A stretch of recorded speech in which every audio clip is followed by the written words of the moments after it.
What is up, DCS crew?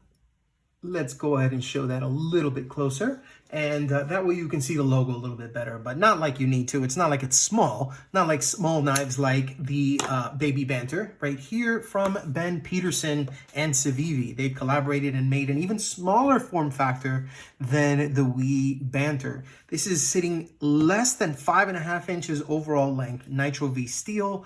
Pretty cool design, very reminiscent to a knife, or at least harkens back to a knife that I used back in the day. We'll talk a little bit about that after the intro, but I do have a little bit to speak about this particular knife, what I think about it, and if I think it's worth going ahead and checking out. Some of you may have it, some of you may not, and some of you may not know that this is even out. If you're one of the few that's living under a rock, this video is definitely going to be for you, so stay tuned.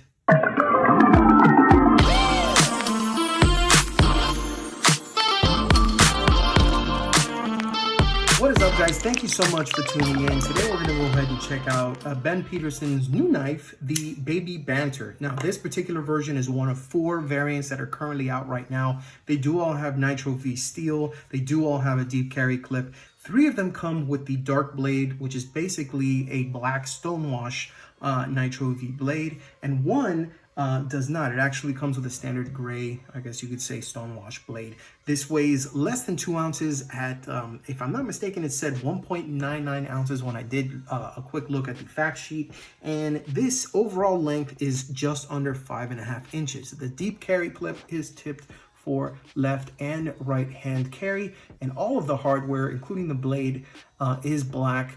And if you choose to go ahead and get one of the other variants, you can get it in blue like this one, you can get it in purple with G10, you can get it in black G10, so it's all, I guess you could say, murdered out. And then when you do get the one with the stonewash blade, you're gonna have black G10 and you're gonna have the then blue thumb stud. All right, now Nitro-V. So I like the fact that Civivi is using Nitro-V in this particular knife, and I think that that's something that Ben had, I guess you could say, a hand in making, because a lot of these companies, you know, typically when they have these knives in the budget category, and this is actually going to be under $60 all day, every day, based on the date of this video for this knife, typically you'll see something like D2, you'll see 154 cm, you'll see 14C28N, which, you know, Civivi is using now, 9CR18 MOV, 10CR15 CO MOV, which is what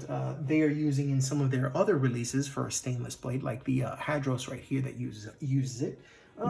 And Nitro-V is something that, you know, it still has that allure of like, ooh, it's a different steel, I'm unique, look at me, use me. And it's good because, in truth, this is a knife that fits discreetly in your pocket, in your fit pocket, in the girls' pockets, in the standard size pockets, and it can be used very well by a variety of people that have normal size hands like mine. Now, I got medium chunky hands, okay? And what I love is they have that finger choil here, so you can go ahead and put your index finger here, and you can put your other 3, and you still have that very nice feel. You can go ahead and, you know, swap the grip very, very easily in your hand. You don't feel encumbered because of the size. And I like that a lot with this knife. The WE Banter is slightly larger, and obviously it's going to cost more than this, but if you're looking to be able to get something from Ben and support him in his knife designs with his sophomore release, he probably couldn't have done anything better than this. He is a guy who does like smaller knives. He does have a way of measuring them. If I recall correctly, the blade has to be a certain length, or the knife has to fit in the palm of his hand from like the base all the way to the tip. I think that's the approval. Don't quote me on that. It's been a while since I've actually looked the last time he tested his blade, but that's something that I recall from him.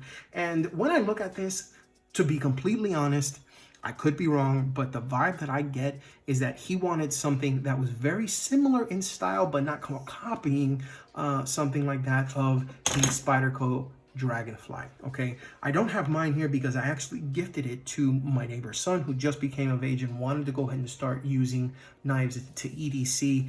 I had given his father, who is my landscaper, an Ontario Rat #1, and he has used and abused it. I've cleaned it and sharpened it back for him, and he could not be happier. His son saw that he's been actually getting some good use of the knife, and he wants to go ahead and help his dad, but he wanted something that he could use for EDC tasks. So I figured, you know, a nice little start that isn't something like, you know, your average Swiss Army knife that everybody seems to get. And it's, you know, it looks a little sexier when you can, you know, finger flick it and stuff, is the Dragonfly and from Spyderco. But I think that this is a more practical 2021 version of that market, and it's going to seize a lot of the market, because with the rising cost for some of these knives, this one is under $60. It comes in 4 different varieties right now. There may even be different blade variants. They haven't come out with a Damascus one, which I'm surprised, because I think that that will come out in the future. And they may come out with one that has upgraded steel from the Nitro-V. But truthfully, Nitro-V is great. It's great. I haven't heard any problems. And honestly, with the quality control that companies like Civivi or WE Knife Company, because they are the parent company that creates all of these knives, I've never had any issues personally that I can attest to that have been problems with quality control. Now, as a control, okay, let me go ahead and provide a couple of other knives so that you can see what I have that is small in comparison to this. And, you know, I went ahead and I looked through a couple of my things, and I noticed I have quite a few small knives. So without further ado, that is the Little Main Street from Dirk Pinkerton. This is from Concept, actually. Dirk Pinkerton is the designer. Also from Concept, this is the Bevy slip joint. This is the non-locking version of the Bevy. If I'm not mistaken, they do make a lockback version, okay? And I like the fact that it has that Jade G10, and that's in 154 cm, just like the Little Main Street, if I'm not mistaken. Let me see if it says it over here. Yeah, 154 cm on this guy too. So both of the Concepts in 154 cm. Going to the next one, we have another Civivi, but this is from Ferrum Forge Knife Works. The Ferrum Forge brothers created the Odium. This is black G10, all black actually, with the exception of the hardware inside. That liner is stainless, while this one is all black with the exception of the G10, which is blue. A little bit more costly and made in the US. This is the Microtech Exo Set. Pretty cool, but I have a couple of things I kind of want to talk about in this knife, and that's why I've been delayed in actually doing a video on that knife. Really, really cool setup, especially from Microtech, but it's something that I feel that needs to be discussed. But we'll get to that another time. And of course, one of my favorite US companies, and they make some really good small knives, is ProTech. This is the Calmigo. That's the Tron pattern with 154 cm rose gold, as well as the rose gold hardware. Okay, and this is one of the few knives that I've seen as a California legal automatic knife that actually comes with a lock. So I thought that was pretty cool. And then, of course, I had to get one of these. This is the Mike Irie Ground version. This is the Blade Show Special, number 19 of 50, if I recall correct. Yeah, it is. It is. This is the Runt 5. This is the black aluminum textured version. Check out that freaking blade. So freaking sweet. But, yeah. Very, very close as far as size with these other ones. So I guess I have kind of a thing or an affinity for small knives, okay? Now, remember what I mentioned about the pocket? Let's go ahead and see what it looks like inside of an actual pocket. So let me go ahead and take out my trusty little ripped out piece of shorts right here. And that way I can go ahead and show you a bit easier what it looks like in the pocket. So you have your knife, you wanna go ahead and stick it in your pocket. It's got that deep carry clip. Bada bing, bada boom. It has disappeared. Ladies and gentlemen, all you're going to see is this pocket clip with the words banter on it, and you're not going to see much else, okay? Now, one thing I will say about this knife, and, you know, call it a constructive criticism, but there are other knives that are out there that have a deep carry pocket clip that's black, but that's not shiny. And I don't like the fact that it's shiny because, in all honesty, I don't like drawing attention to knives, especially even though it's something small. When you have it in your pocket, you're not going to know how big or small it is. And then, you know, HR loves to kind of crack down on BS these days. Everybody's trying to virtue signal, and if you got a knife, oh my God, you're gonna, you're gonna use it in the office, and then you're gonna use this little dainty son of a bitch, and you're gonna try and kill everybody. Oh my God, no, that's not gonna happen. But they always, you know, they come up in an uproar, and then you have companies like ProTech, which also do deep carry clips for all of their, you know, almost all of their newer models, and they are a bit subdued, as you can see. Even, okay, and I get it. The argument is like, oh, well, they're made in USA and it's so much more expensive. Yeah, we'll explain this.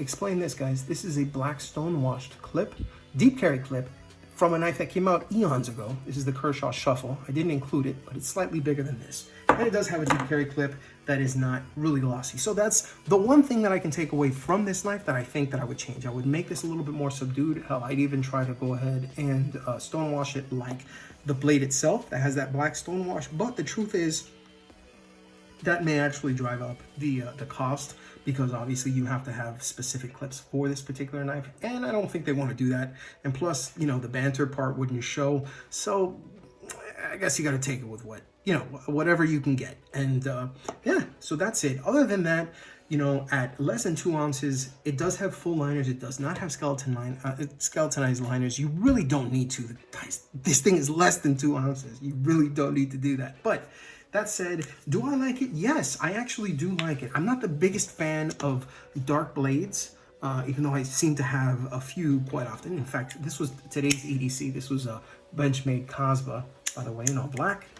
Also an auto off the side. But this one, for being what it is and for being how much you're going to pay for it, it's a nice breath of fresh air in a market that I feel that could use a knife like this. And I say that because I feel, just between us, this is a great competitor for the Dragonfly 2. You have it in VG10 standard, okay, and yes, you have ZDP, you know, 189. You have, you know, a lot of different blade steels for the Dragonfly, and a lot of different variations. But the truth is, it drives up the cost. And even the standard cost for the Dragonfly, it's just as much, if not maybe a little bit more, for the standard VG10 with the black scales.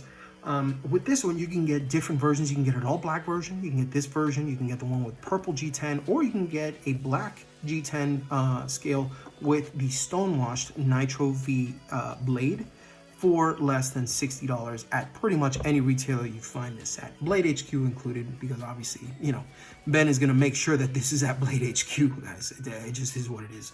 But I do like what they're doing here. I think that there's going to be a really good reception with this particular knife. I do foresee a Damascus version in the future. I think that they will eventually make one with upgraded materials, and maybe even an upgraded, you know, blade steel one. I mean, they did have the Elementum in S35VN, but that's because the Elementum was a great selling model. So I guess the difference in blade steels will be, you know, I guess subject to how the sales go for this particular knife. That said, is it something that I would use? Yes. Is it something I would recommend? Yes. Is it something that Ben would recommend? Well, duh, he made the freaking knife, guys. But the truth is it worth the money? I believe so. Now, do you believe it's worth the money? I need you to do me a favor. Sound off below if you have this. If you don't, would you buy it? And if you've bought it, are you satisfied with your purchase? I personally think it would be great. And I mean, just look, let's be real. You want something like this. Maybe you have a small pocket. I don't have a fifth pocket on here, but I can just go ahead and show it here. Sorry, the pocket was, yeah, okay, we're good. The pocket is going to look just like this with the knife in there. You can see a very, very, very small portion of it just barely hanging out there.